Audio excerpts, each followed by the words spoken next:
Hey, Right. how you doing today? Good, man. Doing good.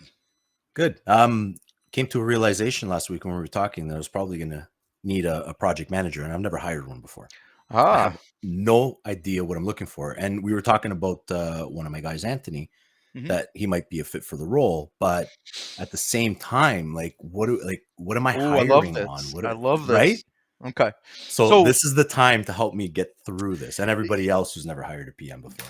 even the people who have, okay, so let me really kind of drive this one home. The majority of clients that I talk to, which is regularly, have a problem with their project manager.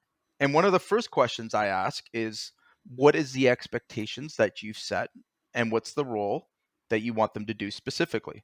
That usually leads to them, in some cases, pulling out a written job description and being like, here's what I want them to do. I'm like, yes, but how have you trained those things? Show me when was the last time we went over that role description and you understood and had systems in place that made him successful using him or her.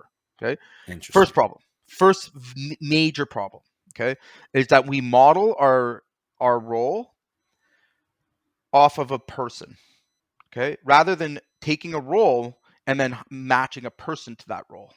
Does that make sense? Okay. So, like, what, for example, Anthony may have a lot of. It's just like hiring a salesperson that's never done sales before. In some cases, unless you have a very strong onboarding, you have a very strong way to teach them how to be successful in that. You have to understand that you're taking a huge risk of both losing the person, right? So somebody that may have been a good site foreman, right now moves into a project manager's role with no support and no training, all right, and then quickly goes back to the place where they were validated, which was on site. And most cases, which we see over and over again, is they take somebody from the field, they anoint them and make them project manager, and then they stick them in a truck driving around looking at job sites all day with no project management actual like requirements. So let's get really clear on what I see as a project manager and what other people may view as it. So a construction manager, first thing, project planning, start to finish. They Right. oversee the entire project. Okay. Resource management, you know, whatever's going out to job sites, POs, ordering material, ordering Tools. equipment. Yep. Yep, Yep. Yep. 100%. Risk management. This is a big one. As a contractor, being a specialty contractor, builder, whoever, the first role of the owner and then passed on to the project manager is risk management. Our job is one of the most important jobs we hold is managing the exposure we have to things not working out, the exposure we have to not making money. If you don't see yourself in that role as an owner yet, okay, you're probably not ready for a project manager. Hmm. Start assessing your risk. Start actively identifying, because we as contractors love to put ourselves in dangerous and vulnerable positions. This is what will have to stop, because you can no longer run your business that way, especially with a project manager in place. Okay, so again, big important process is another one is quality control. Okay, again, quality control, it has to become more systemized when you remove yourself from that operation. Okay. Right. Communication. Again, this is one of the biggest things I see day in and day out is owners that could not give up control. They micromanaged and then held all the communication. So managed, they couldn't hand off from sales to production to their PM. All right. They stay in the process too long. All right. And they end up actually causing themselves so much grief and undermining their new project manager. Okay. Big time. So communication, progress monitoring. Okay. So again, are they able and capable of actually providing reports? You know, this is a very much an administrative, thinking position in my humble point of view. All right. And if you're going to, bring somebody in, you best have a system, because that also plays into cost controls, into your management accounting systems, all of it. Okay. So documentation, huge. Filling out forms, accident reports, all those things that go on site on the day-to-day basis that you may not be doing now. This is something that you're going to train somebody to do in the future, so that your business has structure and we have visibility without having to be there and micromanage. Well, I was going to bring that up because, to be honest, I'm not even sure I'm good at doing that myself. So how the hell do I Well, start it, right? we're gonna get to that point in a second when you Yeah. know you need a project manager, because here's what I see. Again, just share my observations and my own trauma and mistakes is we tend to hire people that look like us and sound like us and that maybe have the same personality, and that's a mistake. Okay. The reason it's a mistake, and I'll give you the best example I can. The project manager I have in my business, I don't necessarily get along with. Don't like him that much. All right, and that's okay. He's better at doing something than I am, and his brain works differently than mine. You notice the word manager, not leader, Makes sense. Yeah. not CEO. Okay. They're managers, meaning that when we give them a process or a procedure to follow, they're going to stick to that. And you aren't going to like that because, again, you probably haven't stuck to your own, you know, There's a lot of pie, and gray you'll break, area. yeah, Yeah. Yeah. you'll break rules. So Yeah. again, most owners tend to be more, entrepreneurial, and, like, they're resistant to a lot of structure and a lot of regiment. Okay, and that's what's lacking in their business. That's the problem they're actually having. They're the problem on their job sites. That's If you have interesting. out of Right. control chaotic job sites, don't hire your brother that's just like you. Okay, Yeah. that's not going to help the situation, and in fact it's going to, make it worse. Okay, so you need to know the profile of the person that fits this role. All right, and that's a personality profile. In other words, people that play in this role get energy from having things go exactly the way they've been trained, and, like, they're very systematic. Everything stays in order. Everything is, the same thing, same cereal for breakfast, same, they're Right. very much creatures of habit. What they don't like is change. Okay, so think about that with your systems and your processes. If you're a business that's constantly changing things up, you're going to lose them right away. Okay, we have to really think about it before we bring the person into the position, and creating an environment where if he does all of these things every day, he's going to go home at the end of the day, everyone's going to be happy. All right, but we can't introduce a ton of, big changes. Okay, that's just the personality that I've been successful with. Now, again, we could be argued. There's no one way to kind of identify that, but the most successful, and we've hired lots of project managers for companies and helped to implement them with a high degree of success in our operations program. Um, is they fit like a defender profile. Okay, now this is like your accountant or bookkeeper. They're not exciting people. All right, they're risk managers. They're not going to take huge risks.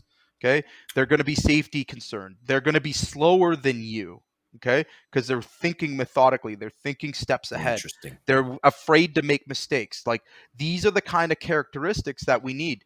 Now, again, if you're expecting them to have a maverick, kind of, approach to things, you're going to increase your risk, right? So Hmm. don't hire them. All right. Don't necessarily hire someone because they're older into the role. I see this all the time as well. We've, in fact, just went through a very painful experience where we had to, again, identify some older, characters that were in the company. And the first thing I was able to do is get rid of their two top project managers, who were older and resistant to using technology. All right. Again, very experienced, but that's not going to serve the company moving forward. And it's also, again, that mix between, Gen Xer and baby boomer to the Yep. younger generation creates conflict. The reality is we can do a lot more and cover a lot more ground with technology. And there isn't, again, if somebody's not willing to adapt to your systems, your processes, your procedures, so a digital form, and they insist on using a written form, that that doesn't work. It's oil and water. Don't even Got it. don't even allow it. Don't consider it. Just move away. Okay. The big one is problem solving. So again, when we get to technology, I can get by with a hell of a lot less skilled project manager this day. Okay. Especially when you implement AI and you implement proper systems. So you can take an average, somebody in a defender profile, even maybe inexperienced, and now pair them with a really solid knowledge base and an AI that, can use contracts and read contracts, understand languages. And all of a sudden now we have an all-star, right? Understanding their cost codes, things like that, really, it takes it to the next level. The last thing I'm going to say is, and people completely, blow this all the time, is project closeout. I mean, What's that, Jay? right? So, I've never heard the term.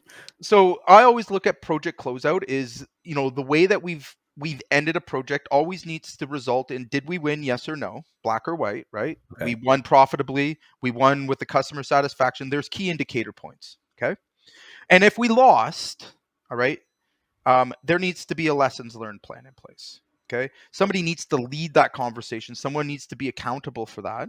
All Hmm. right. So that the mistake doesn't happen again. And here's the connection. if you make a mistake estimating, you underprice something. Okay. If you don't have somebody that's going to hold, the project closeout, the chances of that mistake being repeated are exponential. Now, Right. now multiply that, and that could put a business out of business very quickly. Okay. So monitoring those things, having a scorecard, holding people accountable to those things. Most entrepreneurial, visionary leaders, all right, the people that, have the courage to start a Yeah. business don't possess those skills as much as they should. Okay. Now they get the idea of it. And the best way I can explain it in kind of layman's terms is like you could probably design the perfect process and like see the vision and understand the pieces, how they would all go together and like have the willingness to like put it in place. All right. But you're not going to be the one that actually runs it. You would Yeah. lose all of your attention. You would be miserable running your own procedure. Dude, you're making me question how the hell I've gotten by this long. Well, but again, many people do it, and I hate to say it, like I got by for years with the dopamine rush, with the risk I was taking. I was addicted to it, You're right, right? right. The thrill, the ups and downs, the like all of that stuff kept me like six gear pinned all the time, and I wasn't really doing anything well. I was doing it average at best, below average in most situations. If you put me in a hard contract with all the things that I accepted onto my plate, I mean, I was taking enormous risk. I'm surprised the jobs that I got through and like the outcomes that I had that weren't you know way worse. But had I had a project manager, I would have saved a lifetime of 18, 20 hour days. All right. I would have also, allowed my business to grow, to a place where I didn't have to be in the operations of it. I would have Mhm. actually done a better job on sales. I would have recognized things that were affecting the business from moving forward. I would have made more money. All right. All of these things come from this place of being unaware. Okay. So the fact that most of us don't actually know what a project manager does, all right, specifically, like what problems do they solve? What is the personality? Where do we find them? Like all those things have probably prevented you from really considering it as a solution to what your problem is, right? Absolutely. Yeah. Absolutely. So Yeah. again, now that we kind of got a big picture of what it is, let's talk really briefly about hiring them. Because I think our audience, a lot of us are curious on, hiring this role. And if I had to be, intentional here, I would say you hire an in-house admin first, okay, in the evolution of a contractor. All right. Second thing that we need to hire is a key role, project manager or a variation superintendent, Right. somebody that's going to maybe not be in the office, but a superintendent can play a lot of these similar things, foreman, whatever one you want to put on it, but know that that's not a full-fledged project manager. Yeah. And You see that in a lot of a companies. lot, yeah. Yeah. So that it's a hybrid, right? Yeah. So that can work out very well depending on what kind of projects you're running. Usually in construction companies, anything that has multiple trades, stuff like that, you're going to have a superintendent with your project manager, right? And then they manage the office side. The negotiation side is kind of the higher end stuff, Right. Right. and then they're delegating that down, through the channels. In a single trade contractor, a lot of times I see most of the project management stuff getting more systemized, to the point where you have maybe a GM, all right, and then superintendent down, Got right? it. And that makes sense. Yeah. Yeah. So again, don't get and there's a million different ways to, well, not a million. There's multiple ways to set this position up. The biggest thing is for any company out there, if I can give you any advice, is design the role to solve the problems that you have specifically, okay, that are stopping you from moving forward. So if you need, somebody just to supervise crews, if you like design that role before you ever think about the person. Okay. Yeah. I've never thought about designing the Right. role, right? I mean, you think project manager, there's programs for that in school. People come out Mhm. learning how to be a project But manager. they're What but does that they're mean? yeah, so Right. so think of someone going to school though, and they're being trained for a corporate big time $100 million builder. How's that apply to a small, builder? How do they fit into their systems? They don't. I don't know. Yeah, they Right. don't. No. So again, here's the big gap is that there is like a corporate builder, like a big infrastructure builder, for Yeah. example. Okay. They're going to train a PM completely different than somebody that's a custom home builder. All Yeah, right. it makes sense. Right. For So sure. a lot of custom home builders hit a ceiling at a certain point, because it comes down to production issues, and they're not able to actually identify what core systems and processes and stuff they need this person to perform. So then what happens is, because it is a higher level executive role, in my opinion, all right, is that they hire someone they think can do some of the tasks. Mhm. So they become task based versus objective based. Right. So I want to give an objective. Our objective is to maintain a 25-30% margin on the project, have no safety infractions, have, customer satisfaction of 75% or 75, sorry, 90% or Sure. higher. Right. We Yeah. want to have, the project done in a certain amount of days. That's in the objective. Right. Or what most guys do, because I haven't designed my role, I don't know specifically how he would do that, and I don't have plans and controls and stuff in place. Right. All Right. right. Is that I'm going to say, hey, can you do this? And then you make them into gophers. You make them into, basically an extension of you where you have to think for them, and game over. Right. Then we Yeah, hire that's what I see somebody. a lot of the times. No, no, it resonates with me because I Right. see that a lot of times. I've experienced it with other jobs. Yeah, and again, good project managers are difficult to find. They're far easier to manufacture. Okay, so the reflection of this is when you work on really good systems and processes and forms and stuff inside your business, and you have a well thought out plan on how to produce a job systematically, which reduces your risks, reduces your variables, and you've set it up in an environment in a way that the job can be ran relatively easy from somebody that's maybe less experienced than you, Yeah. and you you can get by with someone very average. Okay, now vice versa, if you are bringing them into an environment where none of that stuff's established, none of that stuff is there, you're going to require somebody that is essentially an all-star, right? Somebody that's really adaptable, and like, again, this person is not, and even if they do get things balanced, they'll tend to leave on top of that, right? Because they're going to be motivated the same way you are, right? Yeah, So good point. Which is devastating for a business, and I think that resonates a little bit more with most of like a lot more of the yeah, so contractors in this group. so again, when we hire properly, we think of things like, when you hire your accountant, your bookkeeper, they tend to be in this defender type of profile from the Right. 16 personalities. Let's just think of, that's the guy that's been at the same company for 16 years, been passed up for all these, raises and everything else. Like, they generally are the workhorses, but they're the ones that don't get a lot of recognition. They're the steady eddies, they're the steady guys. Okay, Right. think about that when you're considering these positions. All right, that's more important, and like the leadership side of it is less important. I mean, it's still a huge factor, don't get me wrong, but that can be, like, it's a management role, right? And we have to understand what makes a good manager versus what makes a good leader. Okay, Right. Right. can this person, think on their own? Yes, they can, right? But the expectation is that they're running a system we built where it's, we've already got a predictable result, right? We already know if you do A plus B, it equals C. That's when it becomes most stable, and that's when you can actually grow on top of that. The mistake would be is to put somebody in there that's maybe high caliber, like, wants to be the owner of the business. And I see that a lot, where their profile is more commander. They, because they're able to take control, because they're able to manage. But the problem with them is they have a very short shelf life, and that destabilizes companies when they leave. I never thought of it that way because, like, when we're Mm. talking about a project manager, my mind directly goes to, okay, who can I find that thinks like me that could do That's my right. job? But there's an issue with handing trust over, or handing, like, being able to let go of your task. But the way you're putting it is that if you have the systems in place, it's not even a trust thing, It's right? not a trust thing, and it Yeah. allows you to not micromanage.